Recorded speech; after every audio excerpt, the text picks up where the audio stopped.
Hey everybody, it's Miss Neubauer again. I hope that you are doing well. I hope that you're feeling good about the lesson so far. This right now is the video for lesson 6. So please make sure that you are actually on lesson 6, that you have this paper in front of you, that lesson 6 is the lesson you need to be doing right now. It's called Multiple Methods and Practice. We're going to talk about all different systems so far. You've talked about graphing them with Miss Eckert. You talked about using substitution with me. You talked about using elimination with Mrs. Silvera. And now we're going to try and figure out how to piece all of that together and really give you an opportunity to figure out which one you like best. So in order to start, we are going to do this example together. Okay, so in this example, what I did is I said, let's take this one system of equations. This y equals 4x minus 9, y equals negative x plus 6, and see which way we like solving the best. Okay, so to start, we're going to graph them. When we graph, just as a review, it's in slope-intercept form. So we're going to look at our y-intercept, which is negative 9. So on my y-axis, I'm going to go down to negative 9 and put a nice bold dot. And then I have a slope of 4. My slope is rise over run. So I know that I need to go up 4 and then over to the right 1. I want my graph to be going up from left to right because it has a positive slope. So from that y-intercept, I'll count 1, 2, 3, 4, and over 1. 1, 2, 3, 4, over 1. 1, 2, 3, 4, over 1. And I'm going to keep doing this all the way until I get to the other edge of the paper. So 1, 2, 3, 4. And then this last one will go a little bit off. Now I don't have a ruler. They're all in my classroom, so I just have the side of an envelope that I'm going to connect all the dots with. So if you have something like another piece of paper, an envelope, honestly, even the side of your phone will work just fine to connect all the dots by graphing. Okay, I'm going to change my color just so I can see it differently. Now I'm going to graph equation 2. Again, my y-intercept is positive 6. So I'm going to start right on my y-axis like I did before. And now I have a slope, or really I just have a negative x. So what that means is that I have a slope of negative 1. So in this case, I can go down 1 and to the right 1, or I could even go up 1 and to the left 1. Either way, I want my line to be sloping down from left to right. So I go back to my y-intercept and I go down 1 over 1, down 1 over 1. And again, I'm going to keep this pattern all the way and make a nice, beautiful line all the way across my graph. I could even go up and over to really go crazy with it. And I connect my dots.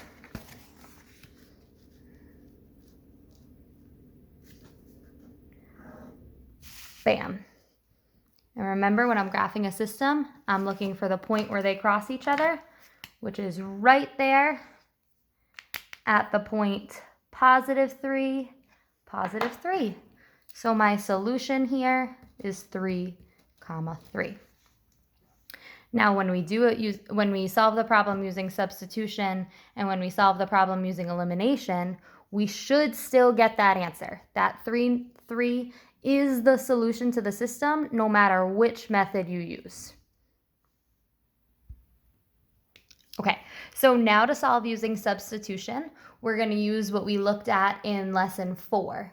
I have 2 equations. This is just like example 2 in lesson 4, so if you have those notes, it's a really great place to start. I have 2 equations where y is all by itself. So I'm going to take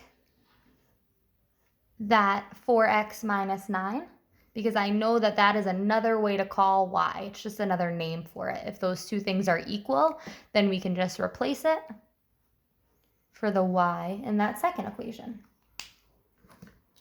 So when I combine these together, I'm going to take this 4x minus 9 and set it equal to negative x plus 6. And now I'm going to solve the equation. So I want to get the x's together. So I'm probably going to add an x just to move it over there, because remember we want to do the opposites. But it really doesn't matter. You could totally move that 4x over to this side if you wanted to. But I like positive numbers, so I'm going to add x. I'll end up with 5x minus 9 equals 6. Then I can add 9 over. I get 5x equals 15. Last step, I can divide by 5 to get the x alone. X equals 3. So that's a really good place. That means that I'm doing the right thing, because in my graph, I also had an x of 3 as well. So one more step with substitution is to substitute the 3 back in for the x and solve for y. So y equals 4x minus 9, but again, now we know what x is. This becomes 4 times 3, not the number 43, so just be careful. So 4 times 3 is 12. And 12 minus 9 is also 3. So that is perfect. My solution, just like with graphing, is 3, 3.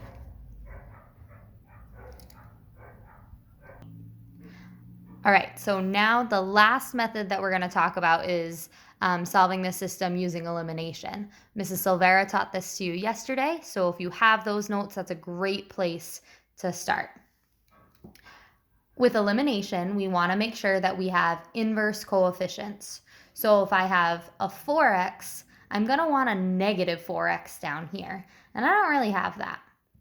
If I have a positive y, I'm going to want a negative y, just to make sure that those things will cancel out. So what I'm actually going to do for this is I'm going to decide to get rid of the x's first. You can totally choose to get rid of y's, but just for this example, I want to get rid of x's. So if I have a positive 4x there, I know I need to turn this negative 1 into a negative 4. So what I'm going to do is I'm going to multiply every single piece in this bottom equation by 4. And I'm going to do that again to get inverse coefficients. So 4 times y becomes 4y. 4 times negative x becomes negative 4x. And 4 times 6 becomes 24. So now I have this equation up here and this equation off to the side that I have inverse coefficients. I have a 4x and a negative 4x. What I'm going to do just to keep myself organized is I'm going to rewrite those two equations, one on top of the other, and make sure everything is lined up. So I have the original first equation, and then I have my brand new second equation. Cool. So now that I know I have inverse coefficients, I can add them together. Y plus 4y is 5y. 4x plus negative 4x, those go away. And negative 9 plus 24 is 15. Now I have the equation 5y equals 15. So I can divide by 5. 5y divided by 5 is just y. And 15 divided by 5 is 3. Nice. So things are checking out. Now I have a number for y, so I can replace it into any of the equations, really, but I just like to stick with the original ones. So I'm going to replace it in that top equation. My 3 for y, and I will solve for x now. So I will add 9. 3 plus 9 is 12. One more step of dividing by 4. And I get x equals 3, or really 3 equals x, but we can just rewrite it. And again, my solution, sorry, I'm going off the page here, is 3, 3. All right, so on this last piece, remember that the directions were solve the system all 3 ways, and then discuss which one you liked better and why. There's no right answer here. There is not one method that is easier for everybody or better for everybody. It is totally 100% your decision. The only requirement is that you have to tell us why. And cause I like it or cause it's easier is not a valid answer. Okay? So if I wanted to say that out of all these 3, I liked graphing the best, something that I might say is this system is best solved by graphing because both equations are already in slope-intercept form. So an explanation is just going to be like a sentence. So this system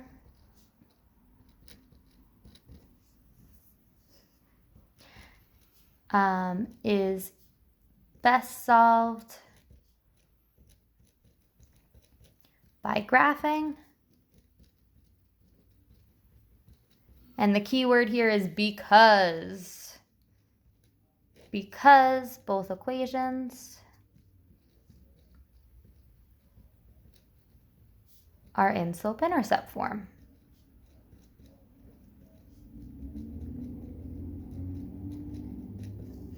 And that might mean that you like graphing, that you like that comes easy to you, or you like to visualize it and see the answer where your 2 equations cross. And that's great. But some of you might be sitting there and you really like substitution. Maybe a reason that you like substitution for this problem is because you have a letter alone, and that is a requirement for substitution. So maybe you say that this system is best solved by substitution.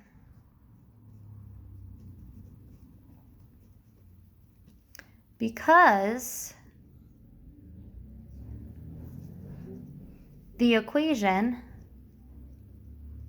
already said y equals.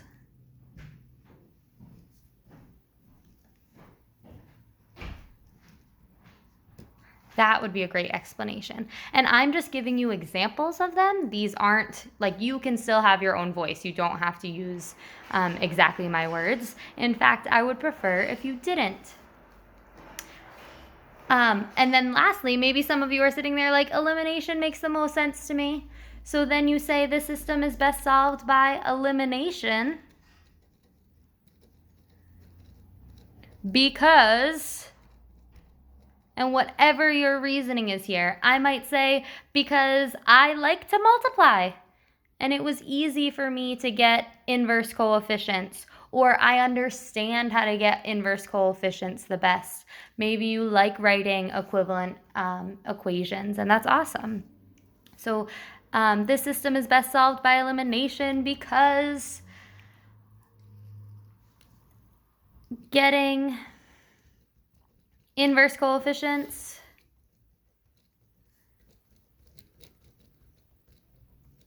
is easy.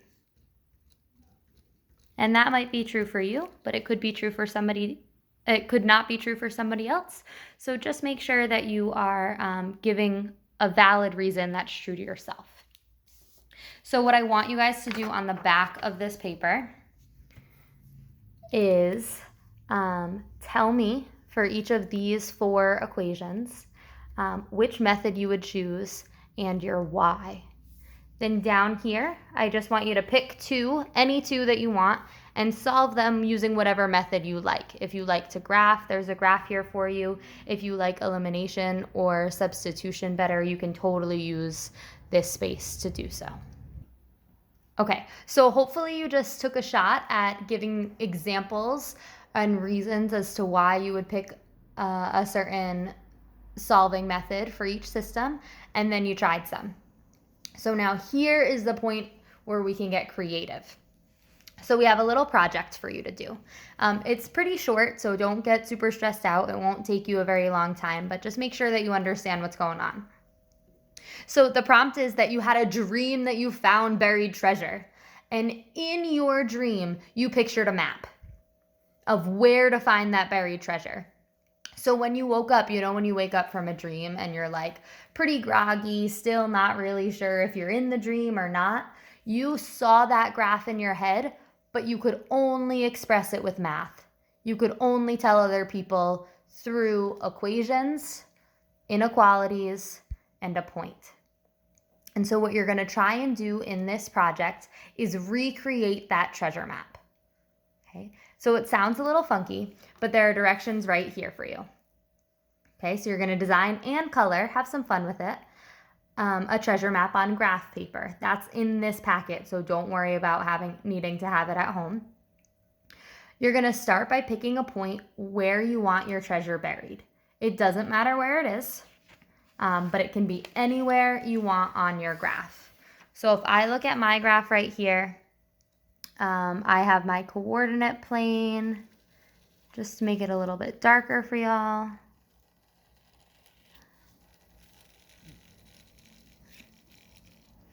And I'm going to pick my treasure to go through the point 2, 7. So following step 2, I'm going to go to 2, 1, 2, 3, 4, 5, 6, 7, and I'm going to put a dot right there.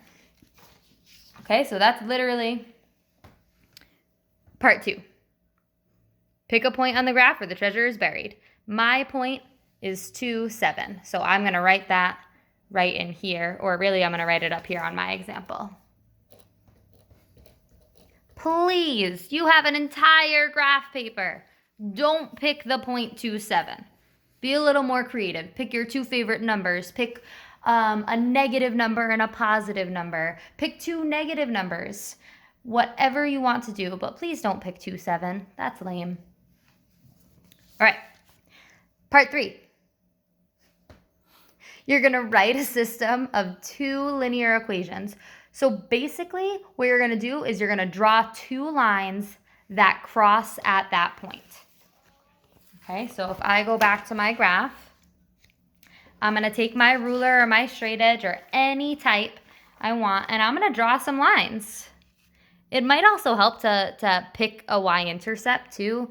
I don't know, I might pick here and then figure out what that slope is. I went down 4 to the right 2. So I'm just going to pick a line that I know is going to go through that point, because that 2, 7, that's the thing that matters right now. You can pick whatever slope you want. 1, 2, 3, 4. 1, 2, 3, 4. And again, you want to try and make it as impressive as possible. It is a map to buried treasure. But all I know is right now I am creating one line that goes through that 0.27.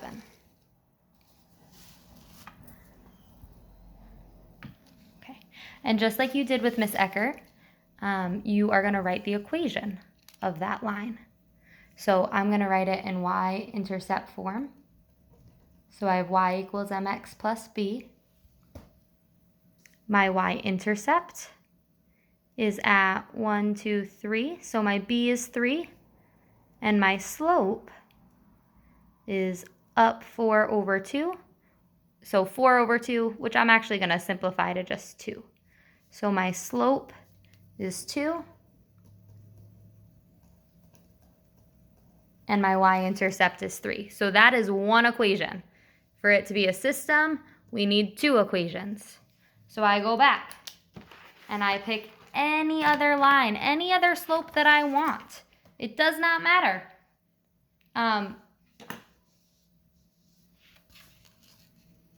Yeah, so I might pick a negative. Sorry, that didn't make a lot of sense. But really, you can pick any slope that you want.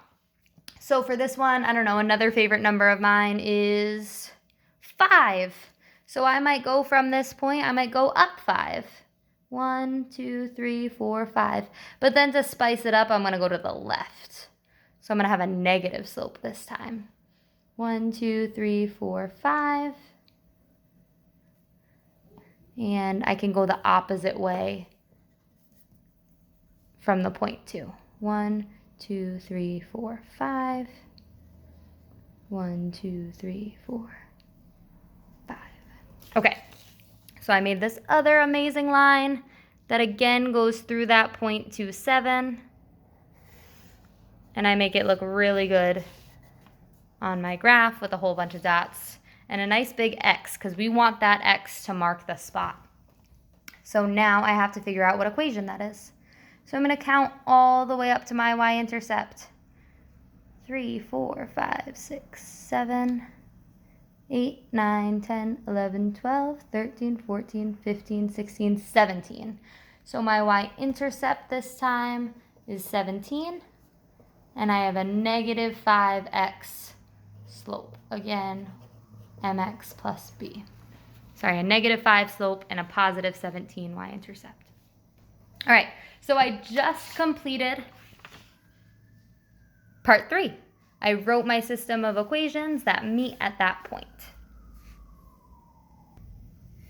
All right, so the last piece, or really step 4, but step 5 is really simple. The last piece of this project is creating 3 linear inequalities that can be used to kind of map almost like the island that it sits on. It doesn't have to be an island. It doesn't have to be in the water for your project.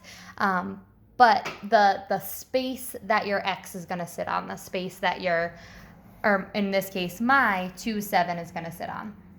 So we want a tinier little portion to be colored in. Remember, with inequalities, we have to think about solid or dotted lines, and we also have to think about where things are going to be shaded. Okay, so just be mindful of that. It does not really matter what shape or what direction your island is going to be or how you're going to map out your inequalities. You just want to make sure that this point, this 2, 7, falls in the overlap of all of the shading. So I'm actually going to keep it simple. I'm going to do one inequality that just goes straight across. And I'm going to make it have a dotted line. So I'm going to pick some spot just above my 2, 7. Yours can be below. Yours doesn't have to show it this way. But just to give you an example of what I'm going to do. So I'm going to start again by thinking about where that shaded area is going to be. So I put a dot at 3, 4, 5, 6, 7, 8, 9, 10.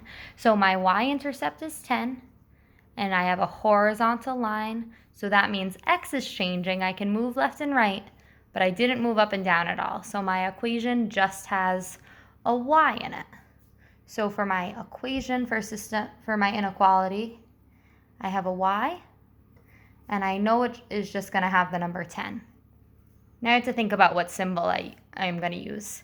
Since I want 2, 7 to be colored in, and I have a dotted line, I want to color below, so that means I'm going to use a less than symbol. So I use my less than. This line is y really equals 10. But since it's dotted, we have that less than symbol, and I can color underneath. So all this coloring shows the solution to the inequality, all the way down to the bottom.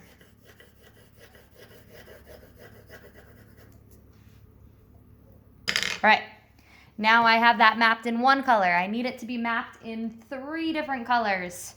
So I have to come up with another line. Let me think. You know, I might do a horizontal line too. I'm going to do a horizontal solid line. And I'm going to pick right here. Again, really just because I feel like it. That looked like a good spot for me. Artistically, I think it'll be good. I'm going to draw this straight up and down line at 1, 2, 3, 4, 5, 6, 7. So my x value, no matter where I went up or down, my x value is always going to stay 7. And so now it just depends on which way I want to color. Since I want 2, 7 in my coloring, I'm going to use a less than or equal to symbol.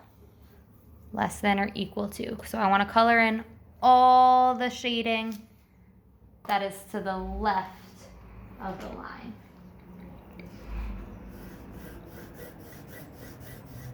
And yeah, even all the way up here, we're going to notice that there's going to be a space where these 2 colors overlap, and that's a really good thing. That's what we want to try and create as a little island.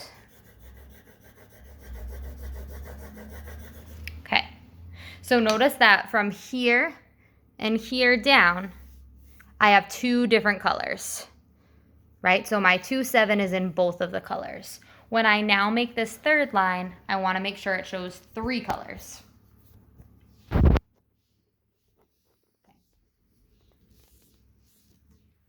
I am going to make a line, maybe another dotted one.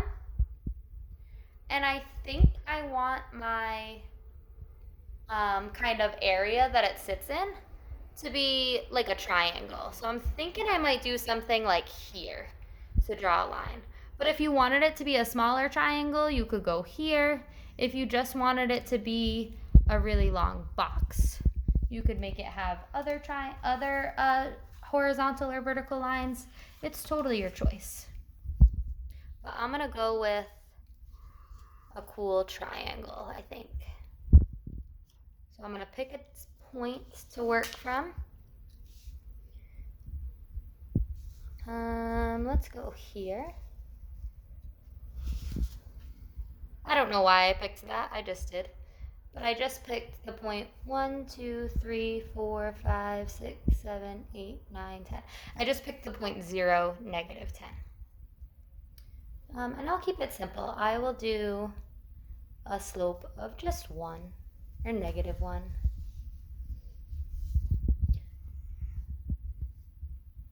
And remember, with inequalities, we need to think about if we want it to be a solid or dotted line. When we're creating a treasure map, it's totally your choice. It's whatever you saw in your dream. I think I saw another dotted line over here.